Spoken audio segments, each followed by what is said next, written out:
এখন যে প্রাঙ্গণে দাঁড়িয়ে আছি রিকার্ডোসো নুন স্কুলের ক্যাম্পাস, এটাই আমার স্কুল ছিল। এখানে আমি কলেজেও লেখাপড়া করেছি, বেলি রোড ব্রাঞ্চে।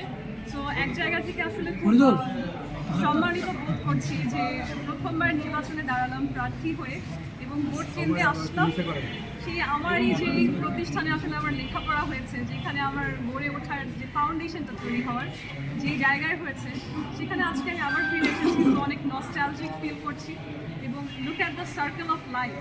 সেই ছোটোবেলার ছোটো বাচ্চা মেঘনা যেই স্কুলের পথে আসলে খেলতো, যেই জায়গায় সে লেখাপড়া করে বড় হয়েছে, এখন সে প্রাপ্তবয়স্ক হয়ে নির্বাচনের মতন মাঠে ঢাকা ৮ আসনের মতো একটা ঝুঁকিপূর্ণ জায়গা থেকে, যেখানে সাধারণত কখনোই ইতিহাসে নারীরা অংশগ্রহণ করে না খুব একটা, এবং আজ পর্যন্ত আমরা কোনো নারী এমপি দেখিও নেই। সেই রকম একটা জায়গায় একজন একমাত্র নারী প্রার্থী হয়ে অংশগ্রহণ করে তারই সেই স্কুল প্রাঙ্গণে এসে ভোট দিচ্ছে।